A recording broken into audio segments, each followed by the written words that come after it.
Hi again, everyone. It's Marjorie McKee with mdlogix. Thank you for joining us for the first of 4 webinar series that mdlogix, along with CompuClaim, are conducting.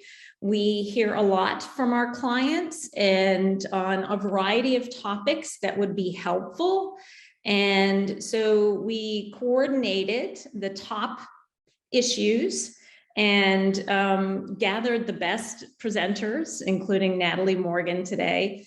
And our first topic is SEL. And Natalie is the she's a licensed master social worker, and she is the mental health services coordinator in Copper Country Intermediate School District. You got to do your Medicaid billing, which is important. And we partner with CompuClaim, but obviously our system also integrates with EdPlan. So we have a small group, which is helpful in terms of being able to have a dialogue and answer or ask questions. And so we encourage you to do so. We have the chat, and so you can ask a question via chat. But please know the flow for today is Natalie is going to share a presentation.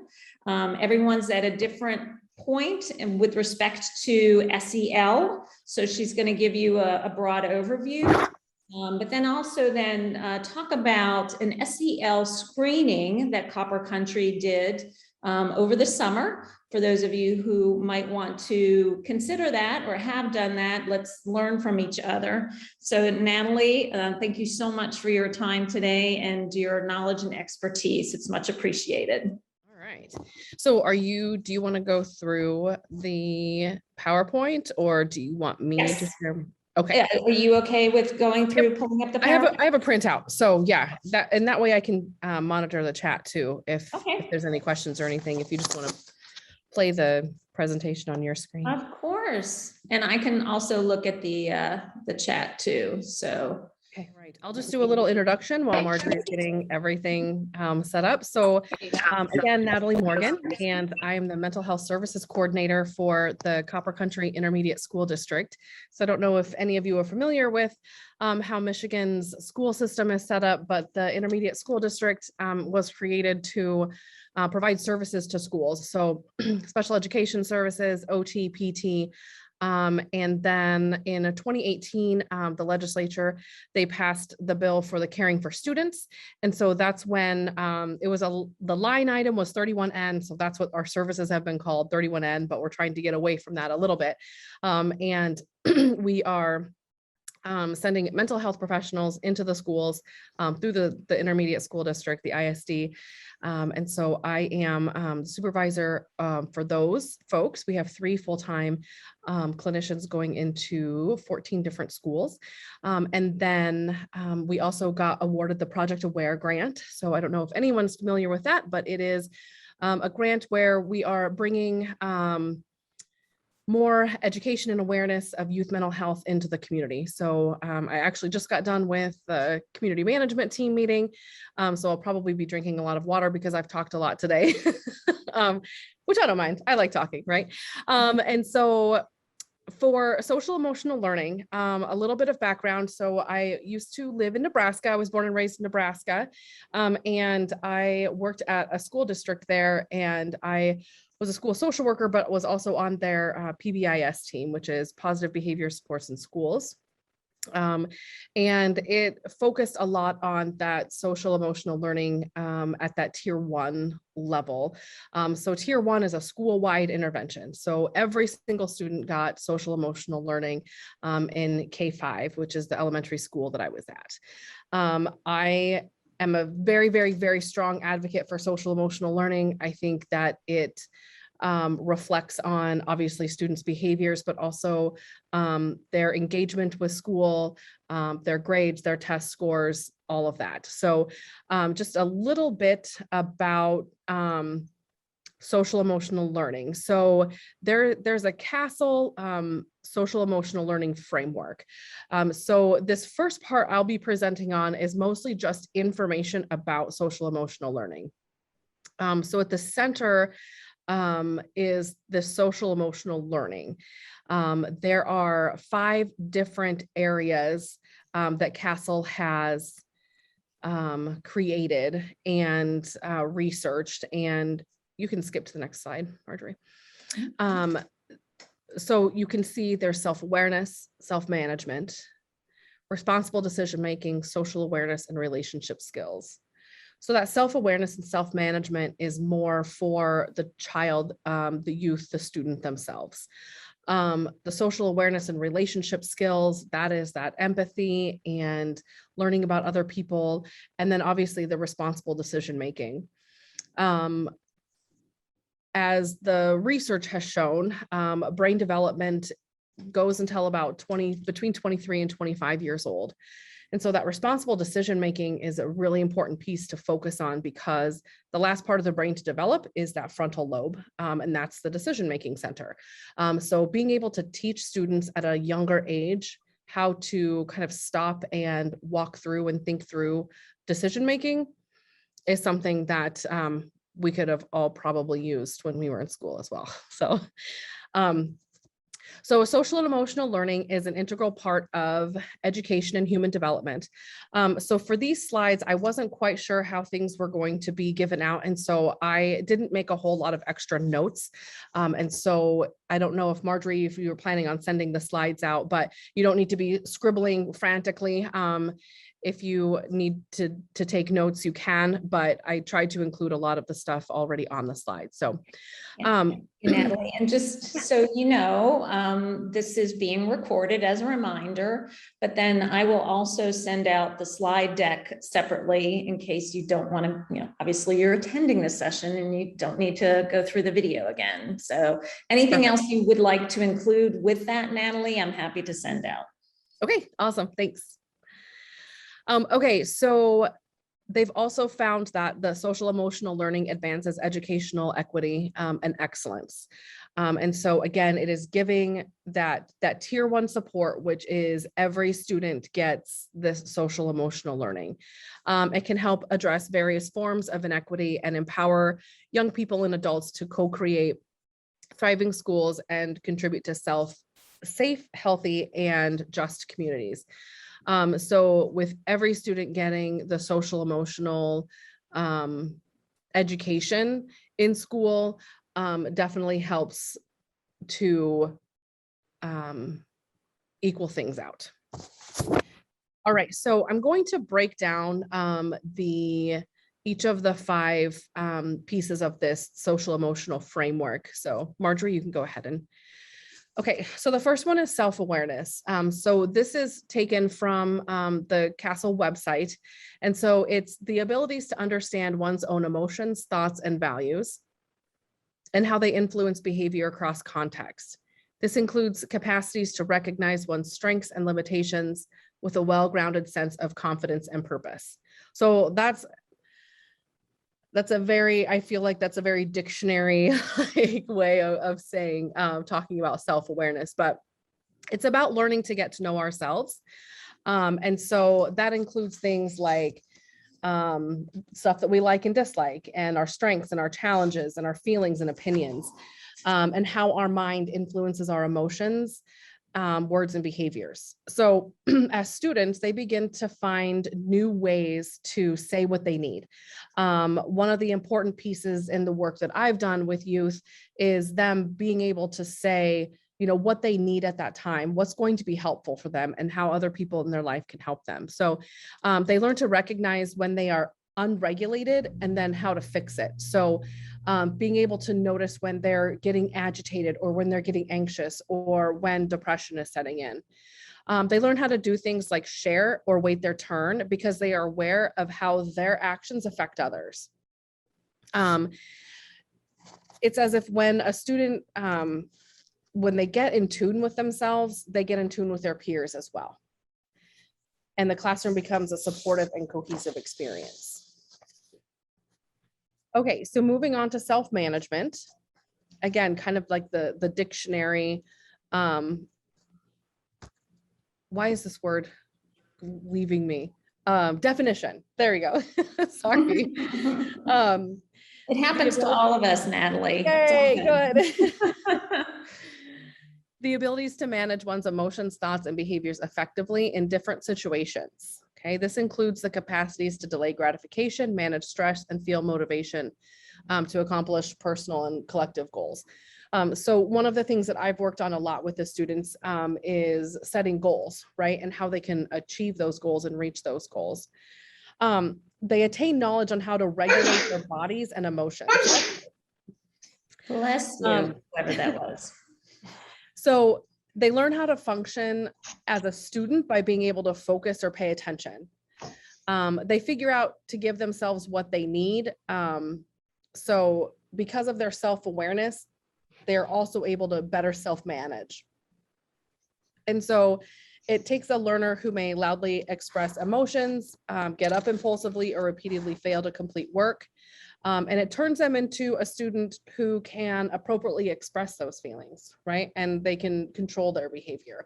So the self-management piece is super important. I know I would assume that like kindergarten and first grade teachers do a lot of this just because they, Sorry. they may have students, that's okay.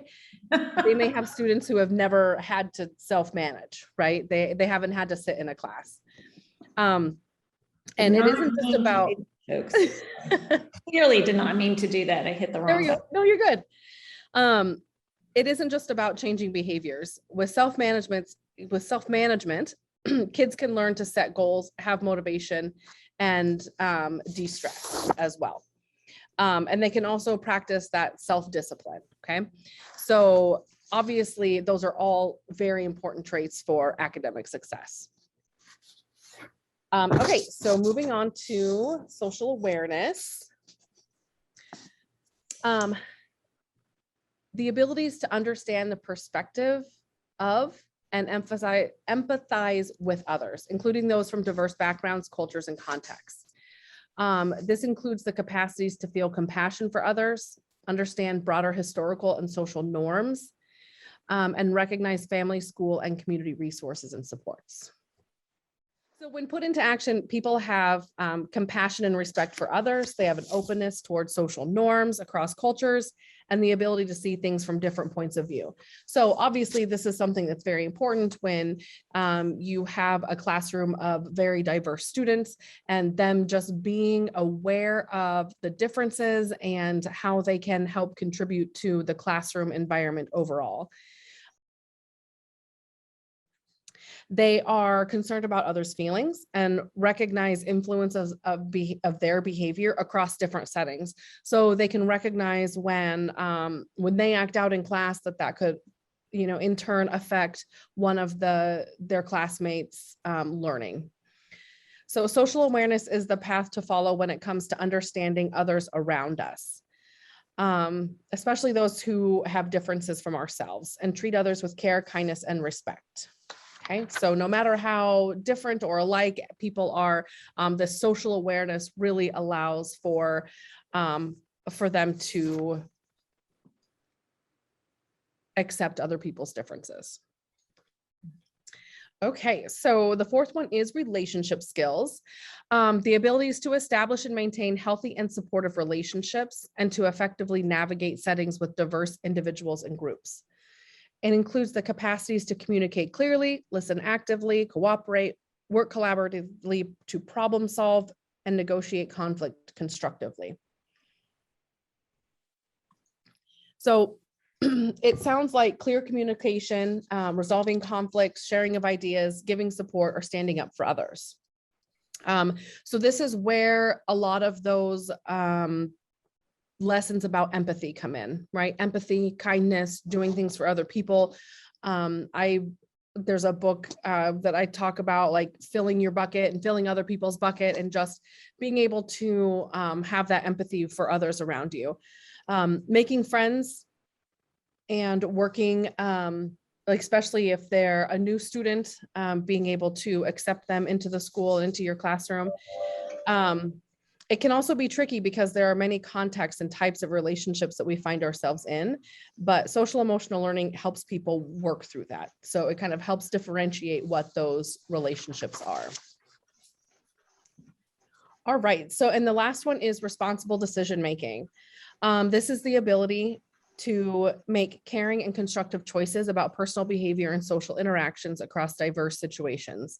So in many different situations. So whether they're at home or whether they're at school or at a friend's house or at their soccer game or at church practice or play practice or church, not church practice, church or play practice. It includes the capacities to consider ethical standards and safety concerns and to evaluate the benefit and consequence of various actions for personal, social, and collective well-being. So students need to learn skills in critical thinking, being open-minded, having sound judgment, problem solving, and identifying solutions. So that's one of the things that I really encourage with the students that I've worked with is that identifying solutions. It is, for whatever reason, it's much easier to come up with all the problems, right? Everything that's a problem, but really being able to take it that next step and identify some of those solutions. In order to make good choices, they also need to consider not just themselves, but others as well. So this is where you can see the relationships between students, like on the playground. If one student is making a bad decision, then the other ones can kind of help out and help them make a better decision. Because the decisions we make can be far-reaching, it's important to have the wisdom on how to practice intentionality with our decisions. So again, really focusing on being intentional with the decision that you're making. So like I said, that is kind of a brief overview of what those 5 different areas of the CASEL are for social emotional learning. And now I'm going to kind of switch over and talk about how we utilized a social emotional screener with a summer school program. So we have been working with BH Works, or mdlogix, and then the BH Works program for about a year now. And so we had talked about doing a social emotional screening for students in a summer school program that we had, where there were 3 different schools at one site doing this. And so we wanted to kind of get a feel for what the social emotional learning level was in those classrooms. So we did the WCSD social and emotional competency form, and we did a short form, and that one focuses on those core competencies. So self-awareness, self-management, responsible decision-making, relationship skills, and social awareness. So if you want to go ahead to the next one, here is the short form assessment. So the principal, and we were talking to him about how to administer this. And so we composed a letter and we sent it out, and some of the parents wanted to know what questions their students were going to be asked. And so we were able to send this out, and that's why we did the short form assessment instead of the longer form. I think the long form has 40 questions on it. But again, it was all built into BH Works already. So we just had to access that. So these are the questions that the students answered, and we had students first grade through, we were going to do 5th grade, but there weren't 5th grade students. We scheduled it for a Tuesday, and we learned that Tuesday is a day that most students don't come. So we ran into a couple of roadblocks, but that's okay. Well, just a few lessons, you know. Yes, yeah, but it was great. It was a really good chance for us to actually get through the nuts and bolts of all of this and actually do this assessment. You can go ahead and advance. So the original goal for the screener was figuring out where some of the deficits were social emotional learning wise for each of the classrooms, and then being able to create some social emotional lessons that were unique to that classroom. And so that was our original goal. And like I said, it didn't quite go as we had planned. The letter to the parents, and then the parents wanting to see it, and then like everything took like a week at a time, you know, because it was summertime. And so by the time we went in to actually do the screener, there was only a couple weeks left of school. And so we weren't able to create any of the social emotional lessons. But like I said, it was a really great way for us to get in there and actually do the assessment, do the screener with the students. So like I said, the letter was created, and then we just use this process to pilot the online screener of groups at a time. So I would go get a group of students, and we had the school give us a list of names for the students in the class, in each classroom. I would go and pick them up and bring them. They had a computer lab that we were able to use. And I had signed into BH Works, and we pulled up the assessment, and it went so smooth. So we just made sure that every student was on the page, and then they found their own name and they selected their name, and then they hit submit, and then the next screen came up and we walked them through that all together. And then we did that through the whole assessment. And then when it came to the assessment, we went ahead and just let them read through it and complete the assessment on their own.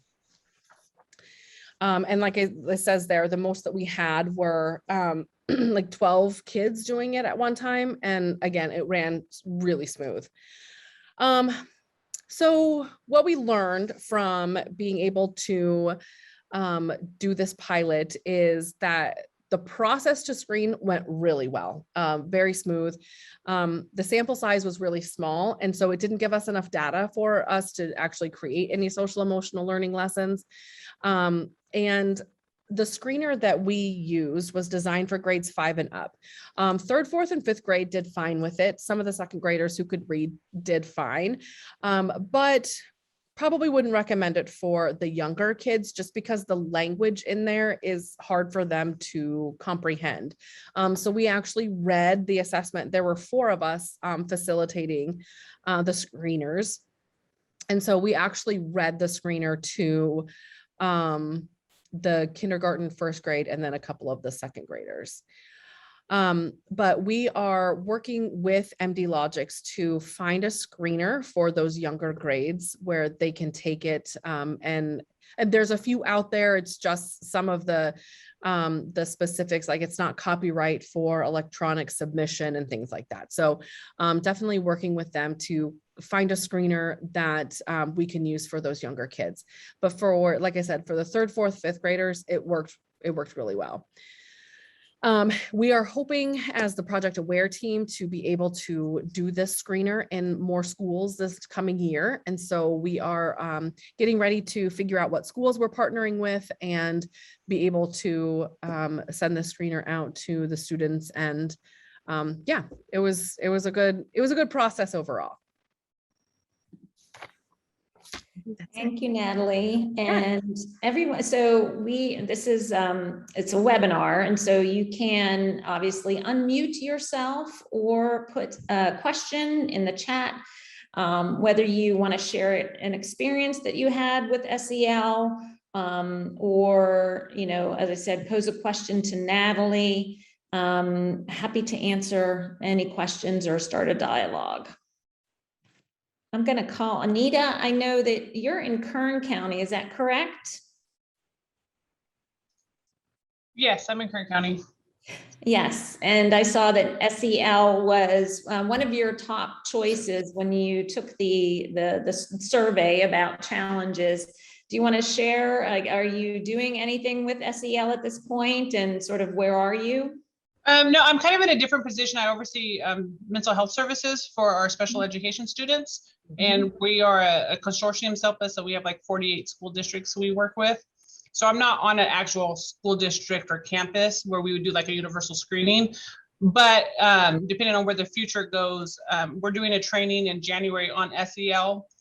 And so because I do work with a lot of districts, we could always be part of that discussion of how are they stuck at the tier 1, what are they doing to kind of to screen their students, what are their students' needs. We're typically like a tier 3 service, right, but we are kind of integrated into the MTSS or PBIS models for campuses, but we only work with the students once they're tier 3. But in the future, I'd like to see us grow where we're able to support the campuses more on the other tiers. So So I still wanted to watch this though, just because I wanted to be up to date on, I often use the CASEL information to talk about what we were talking about with social emotional learning. And helping like just teachers and parents understand like how are we modeling these different areas like self-awareness and being responsible, so. Right.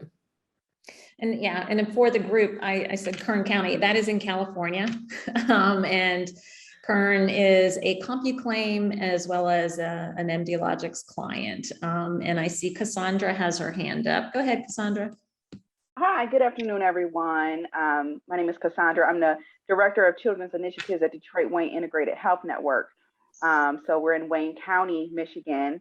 And we have a program that's called the School Success Initiative. And so we contract with different counseling providers in Wayne County that actually have therapists that are housed inside the different schools in Wayne County. And we do a screening tool called the SDQ. And we provide services for tier 1, tier 2, and tier 3.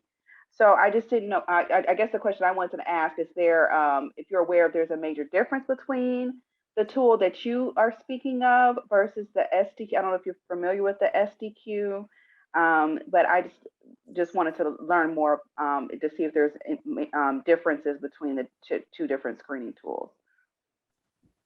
Yeah, so the slide where it had the social emotional like that short form assessment, like that is the screener. So I don't know, you could potentially go back and look. I am not familiar with the SDQ, but I do know like the one that we used, it has self-concept, emotion knowledge, self-awareness, emotion regulation, self-management as far as schoolwork goes, relationship skills. So it's kind of broken down into those categories. And then they answer a question, like knowing what my strengths are. And it was a scaled question. So from what I've seen, most of them are pretty similar. I think it would be how detailed the questions are, because obviously the one that's 40 questions is much more detailed. You would get much more like specific information about the SEL section that they were struggling with. But it was a good one to pilot, I think, because it was short. So Okay. And is there a website for that screening tool? Yes. So it is WCSD. Social and emotional competency. You can just Google that. And I don't have the website in front of me, but if you Google that, it'll come up. Thank you. Yep. And Cassandra, it sounds as though Wayne County is happy with that screener, right? Have you been using it long? And yes, we have. The only thing we're trying to figure out is how to make it electronic. So right now our therapists are doing it on, well, really the school staff or the parent does the screening tool, and then they give it to the therapist. The therapist calculates it manually. So the only thing that we're trying to figure out is how to, improve doing it electronically to calculate the score so that the therapists don't have to do it manually. mm-hmm. What's the name of your screener one more time, Cassandra? It's called the SDQ. Okay. Strengths and difficulties questionnaire. Okay, thanks. There's a Nita. website for it too. So it has all the examples on there, but our people use that one for our tier 3 things with our clients. And we also do it like she does it, like we're still doing the paper thing. Mm-hmm. Yeah. Oh, okay. So I'm going to say, I wish I knew all 140 assessments that the BHWorks software platform has. But Lindsay Garrow is with us, and she's on our client services end, and she'll correct me. But I'm fairly certain that we have and can, if there's a survey or screener that you prefer, we can put that into BHWorks, and you can do it electronically.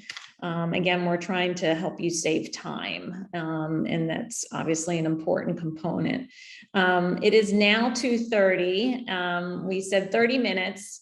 I want to thank Natalie because it is a short time, but we want to be respectful of yours. Natalie, would you just, if you don't mind, would you mind just putting in the chat your email address? Yeah, absolutely. so that the participants, either now or in the future, this is a sort of learning collaborative across the country. And so as you approach SEL, or you want to find, want to know what Natalie is doing or where Nita is with hers in January, we want this group to be able to, talk with each other. I am just going to have a reminder that we appreciate you registering for this series. Please note, next week's series is 1 hour different, and that's because our presenter, Dr. Guy Diamond from Drexel University, was not available at 2 p.m. Eastern. So it's going to be Thursday at 3 p.m. Eastern. And I will send the materials from today's session with you along with that reminder. He is a PhD and he runs Drexel's Family Intervention Center.